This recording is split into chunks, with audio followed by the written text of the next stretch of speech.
Yeah, I mean, in fact, when you look at all the most successful rappers, they became billionaires not through rap. Kanye became a billionaire through clothing. Let's keep going. Dr. Dre. Hold up. Dr. Dre became a billionaire through beats, through headphones and software. Puffy. Sean Carter became a billionaire through liquor, primarily. Oh, Jay-Z? Right? It was. I'm sorry? You say who did? Sean Carter. Jay-Z? But Jay-Z. For real? See, I didn't know that. Because he owned Ace of Spades. And Duce, Ace of Spades recently got acquired, like a 50% piece got acquired by LVMH, Louis Vuitton Moet Hennessy. Wow. When you look at these breakdowns, it's really, you get to see really where the money is coming from. Tyler Perry, most of his money is in stocks. You see what I'm saying? And ownership of the films that he made. So he didn't make it by acting in the films. Ciroc and clothes? Yeah. Yeah, Diddy, most of his money is actually in Ciroc. I know someone who worked there. That is the only thing that Diddy cares about is his Ciroc deal. Wow. Notice, when was the last time a hot artist came out of Bad Boy? Look at Revolt, essentially a failing company. It's been fluttering for the last, 7, 8 years. Name me anything on Revolt that's worth nothing. It's not. It's just something that's a vanity play. Really, Puffy makes most of his money through the liquor. That's where the real money is. I'm friends with E40. He's done great in music, but his liquor money is something different. He owns the actual brands. He does the manufacturing. He does it all. You use the rap to get in the door. And here's what I feel is the greatest example is Nas. Nas had a great music career, just got a Grammy. But 10 years ago, he started investing in startups. In fact, he was one of the only celebrities that was out there meeting with these tech companies, these startup companies. It was him and Ashton Kutcher were the only celebrities that were ever in these conversations. And he would fly out to Silicon Valley. He'd meet with the CEOs. And just like everything else, people are starstruck. You got this nerdy, MIT grad meeting up with Nas, who he used to listen to as a teenager. And Nas wants to put 50,000 into Ring or Coinbase. Sure, go ahead. I mean, technically our round is closed, but you're Nas. Of course I'll let you in.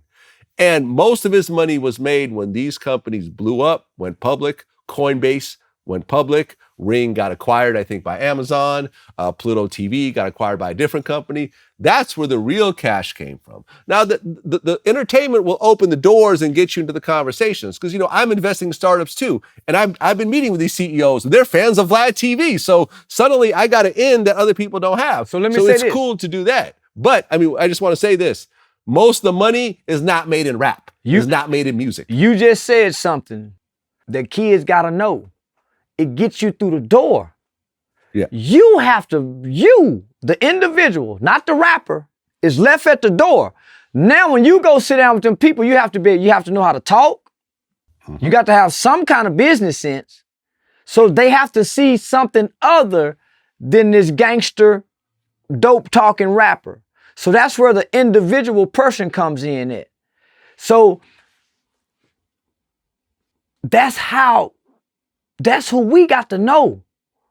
Who is the person that gets in the door that gets to the top like that? Because it's not the rapper. Our children don't know that, Vlad. Our children don't know they finna watch this on here and hear all that what you saying. It's finna give a new mind to a new kid, a new teenager. Before that, most of what you said, I had no information about. Yeah. You see what I'm saying? Yeah. So we're in an information age, but all I got is a rapper giving me information. Mm-hmm. So we're limited. So I'm trying to grow our nation of people, man, to produce people. I love Sean Cotton so much because he's taking the game you got and he's growing it. So now what I'm doing, I'm watching other people see him do what you do. Now they mimicking it. Not knowing that you started out with the whole monetization program. So who better to learn from? Right. And I've always felt that people in the same industry will do better by working with each other as opposed to beefing with each other. And I have always gone out of my way to see the next generation of media company come up and embrace them.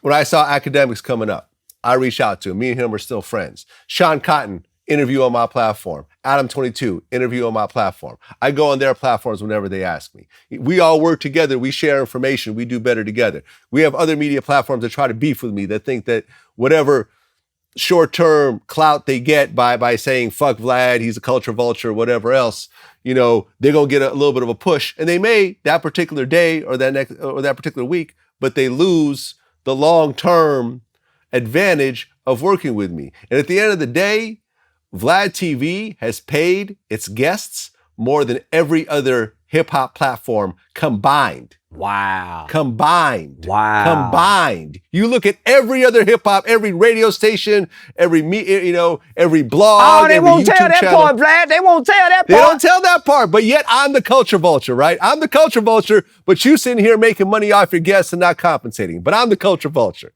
See, that's that little trick that people do to try to distract the public. But in reality is, VladTV has reached into his pockets and paid its guests more than anybody else. Anybody else. The comedians that were on my show when the pandemic hit and they told me they couldn't tour, I overpaid them. Oh, I was going to give you this much. I'm going to give you 5 times this much. And I'm going to keep paying you until your shows pick up. Your shows are picked up, I'm still going to pay you that. Don't worry about it. We're good over here. You see what I'm saying? You don't hear that part. Yeah, but that's okay because the people that matter know. Well, let me just say this. I had hundreds of people, if not 200 or more people saying, don't do it, don't do it, don't do it. Right. And after doing it, it advanced me in many ways.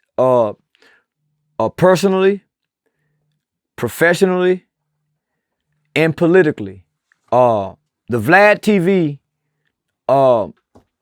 were able to, politicians watch you, a congressman watch you, and because I got on this platform, people were able to see me in a whole completely different light, whereas before, if they were just stuck on the other platforms, I would have lost them. And they all say it wasn't until you got on Vlad that I able to start seeing you in a different light, and it made me research you. So I'm walking out of Vans 2 weeks ago, the store in Vans over off in Hewlin Mall in a white folks neighborhood, and I got a mask on, and I'm saying, how much them shoes is, man? Man, I say 39, and this little white kid look up and say, Charleston white? I said, man, how you recognize me? Your VladTV interview. So you got white people recognizing you, white kids. Say, there man, you got a platform, and knowing what I know about you, I don't put your business out there and try to convince people that you're a good dude. Me being on your platform, let my people know it's something good about you. There you go. Yeah. There you go.